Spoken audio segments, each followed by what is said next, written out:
Hello everyone, हम बात कर रहे थे नोट्स एंड प्रैक्टिस क्वेश्चन, जिसमें नोट्स एंड 21 वाले क्वेश्चंस जो हैं हम सॉल्व कर रहे थे। उसमें नेक्स्ट क्वेश्चन है 199।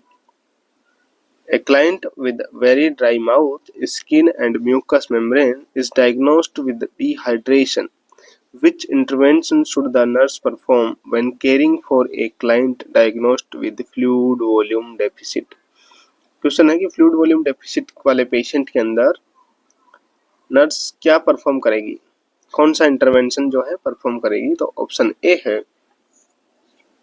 Assessing urine intake and output. Option B है obtaining the client's weight weekly at different time of a day. And option C है monitoring arterial blood gas result ABG। Option D है maintaining IV therapy at the keep vein open rate. तो देखिएगा patient के अंदर dehydration हो रहा है, ठीक है। डिहाइड्रेशन के सिम्टम्स हैं, फ्लूइड वॉल्यूम डेफिसिट हो रहा है। तो उसको असेसमेंट के लिए कौन सा इंटरवेंशन रहेगा, तो यूरिन जो इनटेक एंड आउटपुट जो है उसको मेजर किया जाएगा। ऑप्शन ए यहाँ पे राइट आंसर रहेगा। नेक्स्ट है question number 100। The nurse is aware that the most common assessment finding in a child with ulcerative colitis। तो अल्सरेटिव कोलाइटिस के पेशेंट में मोस्ट कॉमन असेसमेंट क्या मिलेगा। ऑप्शन ए है intense abdominal cramps. Option B profuse diarrhoea. Option C anal fissure and option D है abdominal distension. तो देखिएगा ulcerative colitis के अंदर क्या मिलेगा, प्रोफ्यूज डायरिया मिलेगा। नेक्स्ट है question number 101। Inability to produce semen in a man is called. तो सीमेन प्रोड्यूस करने की कैपेसिटी जो है इनेबल होता है, कोई मेल प्रोड्यूस नहीं कर पाता है, उसको क्या बोलते हैं, उसका टर्मिनोलॉजी क्या रहेगा। Option A aspermia, option B azoospermia, option C asthenospermia and option D है टेट्राजोस्पर्मिया। तो यहाँ पे देखिएगा कंप्लीट सीमेन जो है प्रोड्यूस नहीं कर पा रहा है उसको तो बोलते हैं एस्पर्मिया। यदि इसमें रहता है कि एब्सेंस ऑफ स्पर्म एब्सेंस रहे या स्पर्म प्रोड्यूस नहीं कर पा रहा है तो उसको एजोस्पर्मिया बोलते हैं, ठीक है। उसको क्या बोलते हैं, एजोस्पर्मिया, जिसके अंदर स्पर्म नहीं रहे लेकिन सीमेनल फ्लूइड तो रहेगा, ठीक है। और जब सेमिनल फ्लूइड भी नहीं रहे, पूरा सीमेन ही नहीं प्रोड्यूस हो पाता है, उसको एस्पर्मिया कहते हैं। नेक्स्ट है question number 102। In Weber's test lateralization of sound to diseased ear indicate. अब यहाँ पे देखिएगा दो टेस्ट होते हैं ईयर के लिए। वेबर टेस्ट होता है, एक होता है रेने टेस्ट।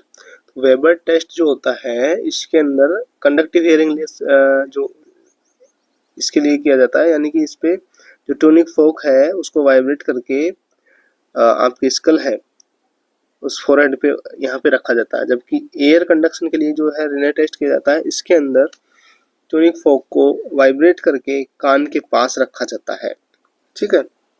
जिसमें बोन कंडक्शन भी देखते हैं, यहाँ ईयर बोन के पास भी रखा जाता है। देखो लेटरलाइजेशन का मतलब क्या होता है कि एक कान में थोड़ा ज्यादा साउंड सुनाई दे और एक में कम, उसको बोलते हैं लेटरलाइजेशन। तो नो लेटरलाइजेशन होगा, दोनों में बराबर बराबर सुनाई दे रहा है तो वो क्या है, नॉर्मल है वेबर टेस्ट में। यदि यूनिलेटरल कंडक्शन लॉस हो रहा है तो लेटरलाइजेशन इन अफेक्टेड साइड। तो जिस कान में अफेक्टेड है कान है, जैसे इसमें से कुछ सुनाई कम देता है तो इसमें लेटरलाइजेशन है, इसमें साउंड ज्यादा वाइब्रेट हो रहा है, तो इसका मतलब ये किसको डिनोट करेगा, कंडक्टिव हियरिंग लॉस इसमें हो रहा है। तो यही वाला हमारा क्वेश्चन है, ये वाला क्वेश्चन है, तो इसमें आएगा कंडक्टिव हियरिंग लॉस, ए वाला इसमें राइट आंसर आएगा आपका ए। अब यहाँ पे देखिएगा यूनिलेटरल सेंसोरी न्यूरल लॉस हो जाता है तो लेटरलाइजेशन टू नॉर्मल और बेटर हियरिंग साइड। तो लेटरलाइजेशन जो रहेगा वो यूनिलेटरल सेंसोरी न्यूरल लॉस को डिनोट करेगा, या लेटरलाइजेशन टू नॉर्मल और बेटर हियरिंग साइड में रहेगा। तो देखिएगा इसी के अंदर एयर कंडक्शन के लिए ये किया जाता है। अब कंडक्टिव का मतलब इसमें क्या इन्वॉल्विंग होता है, यानी cause limits the amount of external sound from gaining access to the inner ear, example circumen impaction, ये सब इसमें हो सकता है। यानी कि इसके अंदर कंडक्शन प्रॉब्लम है, यानी कि आवाज़ अंदर नहीं जा पा रही, यानी कि ईयर वैक्स भी जमा हो सकता है, जिसकी वजह से भी ऐसा हो सकता है। तो वो कंडक्टिव हियरिंग लॉस को डिनोट करेगा। ठीक है, सेंसरी न्यूरल लॉस रहेगा तो उसमें क्या रहेगा, आपका जो बेटर ईयर है ना, जिससे सही सुनाई देता है उस कान के अंदर, तो आपका ये क्या होगा, लेटरलाइजेशन रहेगा, उसमें ज़्यादा साउंड वाइब्रेट होगा, और जिसमें सुनाई कम दे रहा है उसमें नहीं होगा, है ना। तो इसको बोलेंगे सेंसरी न्यूरल। और यदि अफेक्टेड ईयर में लेटरलाइजेशन हो रहा है तो मतलब कंडक्टिव है, उसके अंदर कंडक्टिव हियरिंग लॉस हो रहा है। इसके साथ जो रेने टेस्ट होता है, इसमें क्या होता है, देखो पहले एयर कंडक्शन किया गया, फिर बोन कंडक्शन किया गया। तो एयर कंडक्शन जो है, यदि एयर कंडक्शन ज़्यादा सुनाई दे रहा है बोन कंडक्शन से, तो वो नॉर्मल है, ठीक है, नॉर्मल है। यदि बोन कंडक्शन जो है वो ज़्यादा सुनाई दे रहा है जबकि एयर कंडक्शन कम है, तो इसको बोलेंगे conductive hearing loss, conductive loss रहेगा। यहाँ पे आपका आंसर रहेगा ऑप्शन ए। नेक्स्ट है question number 103, which artery is commonly affected during myocardial infarction. तो मायोकार्डियल एमआई के अंदर जो है कॉमनली कौन सी आर्टरी जो है अफेक्टेड रहेगी। ऑप्शन ए है renal artery, coeliac artery, coronary artery and hepatic artery. इसमें राइट आंसर रहेगा ऑप्शन सी, कोरोनरी आर्टरी। तो यहाँ पे क्योंकि जो मायोकार्डियल है, जो कार्डियक मसल्स है, उनको जो सप्लाई करती है वो कौन सी आर्टरी होती है, कोरोनरी आर्टरी होती है, इसलिए कॉमनली यही अफेक्टेड होगी ना एमआई में। नेक्स्ट है question number 104, what is the main sign of the tuberculosis. Tuberculosis का मेन साइन क्या रहेगा। ऑप्शन ए है coughing more than 3 week, option B coughing association occasionally, means occasionally coughing हो रहा है उसको, ऑप्शन सी है coughing only at night time, and option D है माइल्ड कफिंग। तो इसका राइट आंसर क्या रहेगा आपका, कफिंग मोर देन 3 वीक। तो ये किसका इंडिकेशन हो सकता है, ट्यूबरकुलोसिस का हो सकता है। नेक्स्ट है question number 105, the goal of clinical management of a patient with COPD, chronic obstructive pulmonary disease. तो उसका जब गोल ऑफ क्लिनिकल मैनेजमेंट क्या रहेगा COPD पेशेंट का। ऑप्शन ए है improvement in ventilation, option B है increase in bronchial secretion, option C है improvement in general health, and option D है ऑल ऑफ दी अबव। तो इसका राइट आंसर क्या रहेगा, इसमें देखिए क्लिनिकल मैनेजमेंट के गोल सभी रहेंगे, ठीक है। जनरल हेल्थ को भी इम्प्रूव करना है, और वेंटिलेशन को इम्प्रूव करना है, और ब्रोंकियल सिक्रेशन को भी। तो यहाँ पे रहेगा option D, all of the above. Next है question number 106, liver abscess mainly occur in. तो लीवर एब्सिस कौन सी लोब में हो रहा है, ये पूछा गया है यहाँ पे। राइट लोब में, लेफ्ट लोब, बोथ लोब्स, या नॉन ऑफ दी अबव। तो देखो लीवर एब्सिस है जो राइट लोब के अंदर मोस्ट कॉमनली होता है, मेनली होता है इसके अंदर राइट लोब। नेक्स्ट है question number 107, in which of the following disease condition glucocorticoid therapy is applicable. तो ऑप्शन ए है chronic adrenal insufficiency, option B bronchial asthma, option C preventing graft rejection in organ transplantation, and all of the above. तो glucocorticoid therapy किस में दी applicable रहेगी, कौन सी disease में रहेगी। तो ये डिजीज है क्रोनिक एड्रेनल इनसफिशिएंसी है, ब्रोंकियल अस्थमा है, या फिर ग्राफ्ट रिजेक्शन है। अब देखिएगा इन सभी में ही ये क्या है, एक स्टेरॉइड है, और सभी में ही इसकी जरूरत पड़ेगी। तो इसका राइट आंसर रहेगा आपका all of the above. Next है question number 108, the most useful test for the diagnosis of diabetic mellitus. तो डायबिटीज मेलाइटिस को डायग्नोस करने के लिए कौन सा टेस्ट इसमें मोस्ट यूजफुल रहेगा।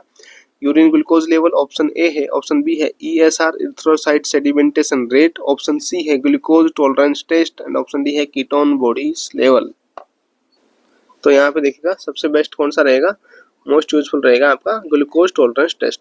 क्योंकि देखिएगा यूरिन में ग्लूकोज का लेवल जब बढ़ेगा तब डायबिटिक मेलाइटिस थोड़ा ज़्यादा बढ़ जाएगा, तो ग्लूकोज का लेवल यूरिन में आने लगा। और कीटोन बॉडीज जो है, एक कीटो एसिडोसिस जब होगा उस टाइम में कीटोन बॉडीज प्रेजेंट रहेंगी, यानी कि अनट्रीटेड डायबिटीज मेलाइटस रहेगा तो कीटोन बॉडीज जनरेट होंगी ना। तो पहले तो हम डायग्नोस कर पाएंगे ग्लूकोज टॉलरेंस टेस्ट से। नेक्स्ट है 109, a patient with cerebral thrombosis is scheduled for cerebral angiography. क्या है उसको? सेरिब्रल थ्रोम्बोसिस है, ठीक है, पेशेंट को, तो सेरिब्रल एंजियोग्राफी परफॉर्म करना है। Which of the following nursing care is appropriate for the client. तो नर्सिंग केयर कौन सा अप्रोप्रिएट रहेगा इसमें? तो देखिएगा, inform the client that a warm flushed feeling and a salty taste में अगर, कि उसको थोड़ा गर्म और फ्लश्ड और ऐसी फीलिंग आ सकती है और साल्टी टेस्ट उसको लग सकता है, क्योंकि हम उसमें क्या करेंगे? डाई इंजेक्ट करेंगे। ऑप्शन बी है, avoid applying A pressure during over the site of puncture. Site, जो पंक्चर साइट है उस पर प्रेशर अप्लाई नहीं करना है, प्रेशर ड्रेसिंग नहीं करनी है। ऑप्शन सी है, keep the extremities used as puncture site flexed to prevent bleeding. और जो पंक्चर साइट है वहां से क्या करना है? फ्लेक्स्ड रखना है ताकि ब्लीडिंग ना हो। ऑप्शन डी है, ऑल ऑफ द अबो। देखिएगा, सेरिब्रल एंजियोग्राफी जब की जा रही है तो जब भी एंजियोग्राफी की जाती है उसमें क्या इंजेक्ट करते हैं? डाई इंजेक्ट करते हैं, ठीक है, डाई इंजेक्ट करते हैं। तो डाई जो इंजेक्ट करते हैं, किसी भी यदि डाई इंजेक्ट कर रहे हैं तो उसमें ऐसा जो नहीं, ऑप्शन ए में जो चीजें लिखी हुई हैं वो हो सकता है वार्म और फ्लश्ड फीलिंग हो सकती है, इसके साथ साल्टी टेस्ट भी उसको हो सकता है। तो ऑप्शन ए यहाँ पे राइट आंसर रहेगा। हमें प्रेशर जो है, जहाँ पे हमने पंक्चर किया, तो पंक्चर हम कहाँ से उसको डालेंगे? फीमोरल से डालेंगे या फिर फीमोरल वेन से डालेंगे ना उसको, तो वहां पे प्रेशर अप्लाई करना चाहिए, ये वाला गलत रहेगा। और एक्सट्रीमिटीज को यहाँ पे क्या रखना है? फ्लेक्स्ड नहीं रखना है ना, फ्लेक्स्ड नहीं रखेंगे, तो इसलिए ये भी गलत हो गया। तो यहाँ पे राइट आंसर आपका ऑप्शन ए रहेगा। नेक्स्ट है question number 1110, what does male intersex mean. तो मेल इंटरसेक्स का मतलब क्या है, ये पूछा है 2021 नॉरसेट में एक क्वेश्चन आया है। ऑप्शन ए है, presence of female external genitalia with male gonads. Option B है, presence of male external genitalia with female gonads. And option C है, a man having sexual relation with another man. And option D है, man having sexual relation with women. तो इस intersex का मतलब क्या है? Male intersex. तो यहाँ पे जो आंसर है वो है ऑप्शन ए, यानी कि जो फीमेल एक्सटर्नल जेनिटलियास रहेंगे उसमें ब्रेस्ट डेवलपमेंट रहेगा, वेजाइना रहेगा, लेकिन साथ में टेस्टिस भी रहेगा उसमें, ठीक है। तो आप उसको किसी एक कैटेगरी में मेल या फीमेल में वो नहीं कर पाते, कैटेगराइज नहीं कर पाओगे, तो उसको इंटरसेक्स बोलेंगे, मेल इंटरसेक्स बोलेंगे उसको। क्या बोलेंगे? Male intersex. कि बाहर से फीमेल है वो, अंदर से मेल है। नेक्स्ट है question number 111, what is the main reason for angina pectoris. Angina pectoris का मेन रीजन क्या है? ऑप्शन ए है neurological disease, option B gastric disease, option C respiratory disease, and option D है cardiac disease. इसका right answer रहेगा option D, cardiac disease जो है main reason है एंजाइना पेक्टोरिस का। नेक्स्ट है question number 112, what does cystocele means. Cystocele का मतलब क्या है? ऑप्शन ए है, accumulation of fluid in the urinary bladder, option B bladder sloughing, and option C है bladder infection, and option D है having bladder atrophy. तो cystocele का मतलब होता है प्रोलैप्स्ड ब्लैडर, ठीक है। तो ब्लैडर प्रोलैप्स्ड होकर कहाँ चला जाता है? वेजाइना में चला जाता है ना, अपने प्लेस से वेजाइना में प्रोलैप्स होने लगता है, तो इसको बोलेंगे हम सिस्टोसिल, यानी कि ब्लैडर स्लॉफिंग। नेक्स्ट है question number 113, side effect of the long term glucocorticoids. तो ग्लूकोकॉर्टिकॉइड्स क्या है? स्टेरॉइड है। स्टेरॉइड थेरेपी का लॉन्ग टर्म यदि ले रहा है तो उसका साइड इफेक्ट क्या रहेगा? ऑप्शन ए है peptic ulcer, option B sensitivity to infection, option C cataract and glaucoma and option D all of the above. तो देखिएगा ये सारे साइड इफेक्ट होते हैं किसके? ग्लूकोकॉर्टिकॉइड यदि आप लॉन्ग टर्म से यूज कर रहे हो, पेप्टिक अल्सर उसमें हो सकता है, सेंसिटिविटी हो सकती है इन्फेक्शन के रिगार्डिंग, और कैटरेक्ट भी हो सकता है, ग्लूकोमा भी हो सकता है। ठीक है, तो राइट आंसर रहेगा आपका ऑप्शन डी। नेक्स्ट है क्वेश्चन नंबर 114, कोलेलिथियासिस इज। तो कोलेलिथियासिस का मतलब क्या होता है? लिथियासिस तो होता है स्टोन, स्टोन को बोलते हैं लिथियासिस। कोली का मतलब क्या होता है? कोलीलिथियासिस। तो inflammation of the gall bladder, inflammation नहीं होता है। ऑप्शन बी है stone in kidney, option C stone in gall bladder and option D है इन्फेक्शन इन किडनी। तो इन्फेक्शन तो नहीं होता, अब स्टोन बचा है। तो स्टोन, तो कोली किसको लिए यूज किया जाता है? गॉल ब्लैडर के लिए किया जाता है। तो स्टोन इन गॉल ब्लैडर उसको क्या कहेंगे हम? कोलीलिथियासिस। जब किडनी में रहेगा तो उसको बोलेंगे नेफ्रोलिथियासिस, नेफ्रोलिथियासिस। नेक्स्ट क्वेश्चन है which is the best test for detecting liver dysfunction. तो लीवर डिस्फंक्शन के लिए बेस्ट टेस्ट क्या रहेगा? Option A serum albumin, serum bilirubin, option C SGPT and option D है थ्रोम्बिन प्रोथ्रोम्बिन टाइम। यहाँ पे right answer रहेगा आपका serum albumin. Serum albumin, albumin क्या है? एक प्रकार का प्रोटीन है जो प्रोड्यूस होता है लीवर के द्वारा। तो इसका लेवल नॉर्मल होना चाहिए, ज़्यादा होता है तो मतलब लीवर डिस्फंक्शन है। और एसजीपीटी जो है, एसजीपीटी का फुल फॉर्म है serum glutamic oxalo acetic transaminase, serum glutamic oxalo acetic transaminase, oxalo acetic transaminase. ठीक है, ये है एसजीपीटी। इसी को बोलते हैं एएसटी। एएसटी मतलब इसका भी फुल फॉर्म है, इसका मतलब होता है एस्पार्टेट अमाइनो ट्रांसफरेज। एस्पार्टेट, ये एस का मतलब होता है अमाइनो ट्रांसफरेज, ये है टी। तो ये एएसटी का मतलब होता है ना, एसजीपीटी को ही एएसटी बोला जाता है। नेक्स्ट है question number 116, which of the following is a bone disease that cause loss of bone density and increase the risk of fracture. Option A है ऑस्टियोपोरोसिस, ऑप्शन बी है हाइपरग्लाइसेमिया, ऑप्शन सी है hypoglycaemia, option D है emphysema.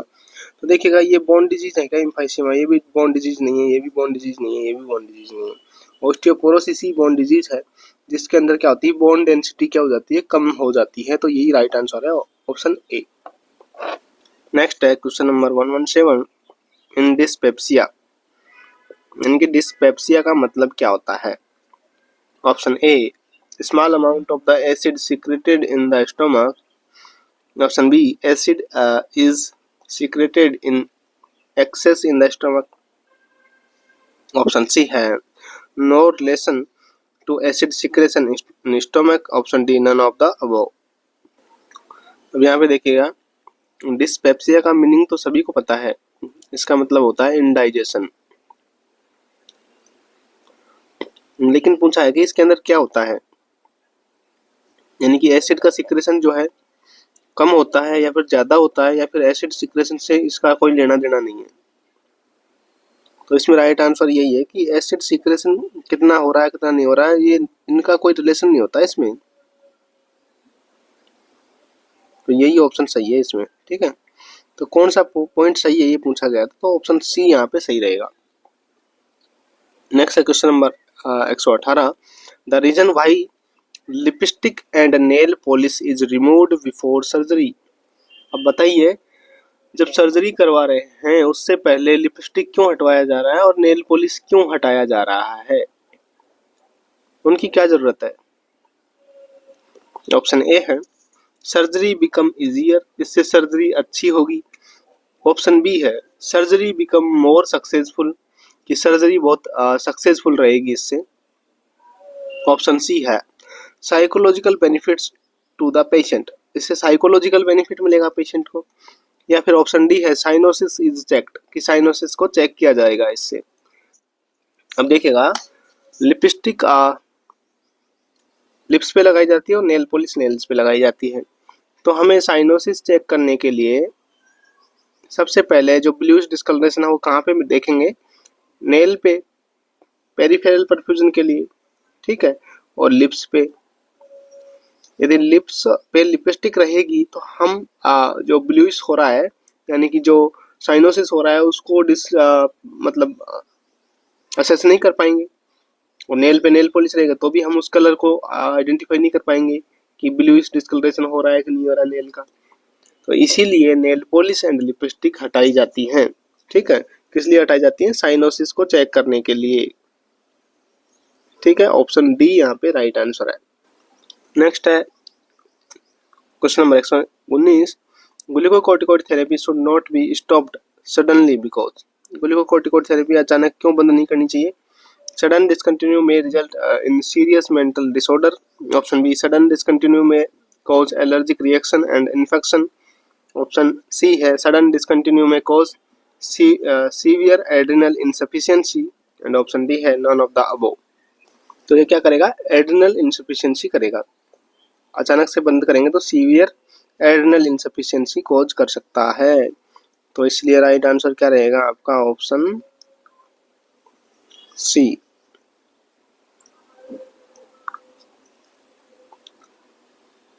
Next है question number 120, the nurse is caring for the male client with the diagnosis of chronic gastritis. क्या है, उसको chronic gastritis है। The nurse monitor the clients knowing that this client is the risk for which vitamin deficiency. तो gastritis patient को कौन C vitamin की deficiency हो सकती है। ऑप्शन ए है विटामिन ए की, ऑप्शन बी है विटामिन B12 की, ऑप्शन सी है विटामिन सी की एंड ऑप्शन डी है विटामिन ई की। इसका राइट आंसर रहेगा आपका विटामिन B12। किसकी डेफिशिएंसी हो सकती है, विटामिन B12 की।